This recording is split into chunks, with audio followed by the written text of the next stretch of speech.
れはチャンス。ああ、アッシュフォード様。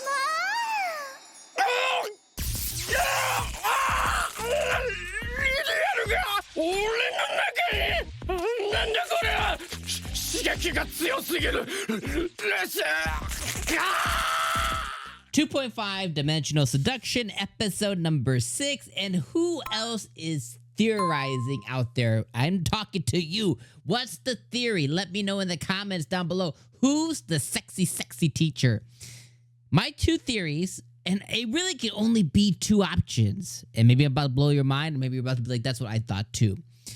It's either the girl that inspired Ririsa, right? Because she said that she went to a convention and she met the one girl that we've met already, right? That she met in the dressing room.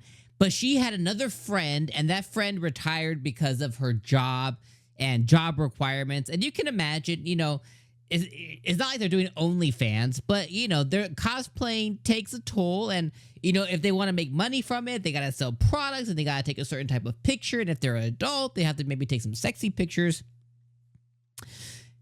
It makes sense that because of her job, you know, that she would retire or at least put it on pause or something like that. So that's the one theory. The second theory is when they were showing us the 4 heavenly queens of the cosplay industry, there was someone named Mayaka,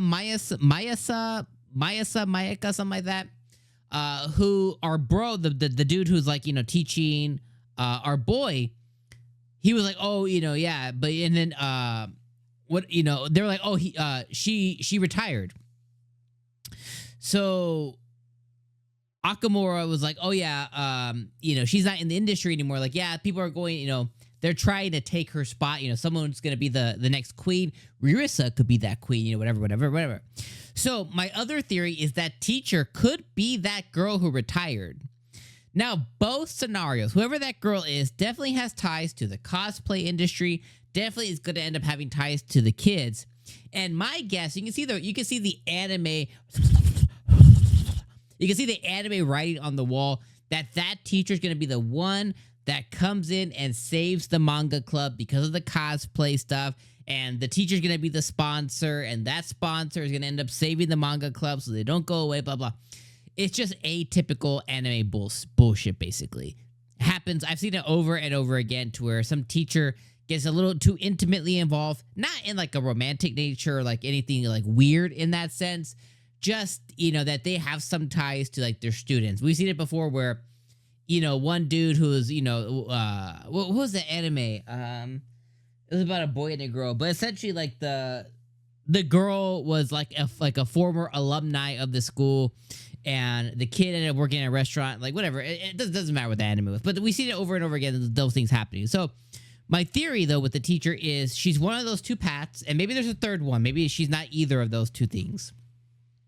But then the secondary theory is that she's going to be the one that gets involved with the kids, you know, with Ririsa, with Akamura, and she's going to come in and save the club and stuff, and she could, and the teacher could also be, because there's 3 girls on the poster for 2.5 Dimensional Seduction.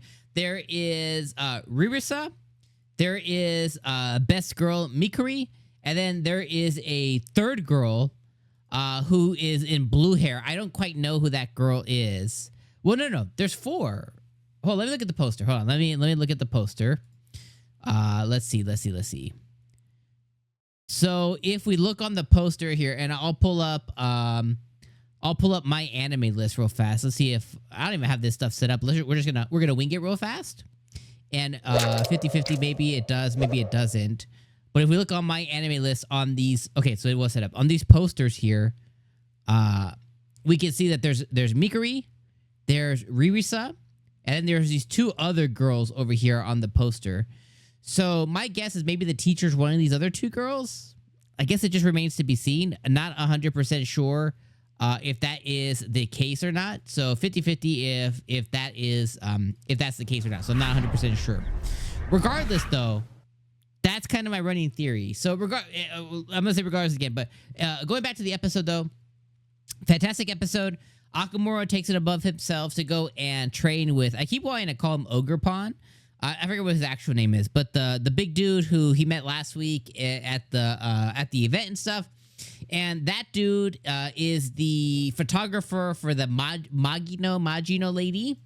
And he teaches him all about how to be a photographer and what it means in the industry. And our boy took a lot of really good lessons. And he ended up bringing those lessons back. And when Ririsa was wanting to take some photos, and he was kind of like some spicy photos, he was able to say, okay, turn for me here, turn for me there. He was able to kind of take more control over it. And Ririsa can really just focus on bringing out the best of her character. And now our boy Okamura can, really begin thinking of like, okay, what's the best positions to have for it? And not, again, even not in the sexual way, but just maybe a little bit for photos. But thinking, what's the best position? What's the best lighting? What body parts should you be sticking out? What's going to get the most clicks, most views, most sales? What should go good on our next banner or poster? You know what I mean? He can start thinking about these things that she doesn't necessarily have to. So I definitely love that, like, a lot. And outside of that, Mikari. I love her. She is the best. I love that she hasn't given up still on Masamune or Okamura, whatever you want to call him. And I love that this episode she solidified that he's definitely in love with Liliel, but not necessarily Ririsa, even though that we know the true underlying thing that he's kind of fallen for Ririsa as well. But she does definitely still have a chance. Of course, we know in our hearts that she's just the third extra character that's going to push them closer. But my guilty pleasure would be that she actually makes her move and maybe even is successful at it. So, anyways, this episode was absolutely fire. Lots of things introduced, and it even introduced us like it hung a carrot on us, saying, hey, they could maybe lose this manga club, which I don't think is the worst thing in the world. They can just meet at his house or her house, or somewhere else after school, and they can still do the same activities and stuff. They just won't be part of a school official club. But I mean, does that really matter based on what they're trying to do? I don't know. So we'll see. All right, my friends, I'm leaving you guys some of those thoughts. Let me know your guys' thoughts in the comments down below. And of course, I'll see you guys next week. Have a good weekend. Peace.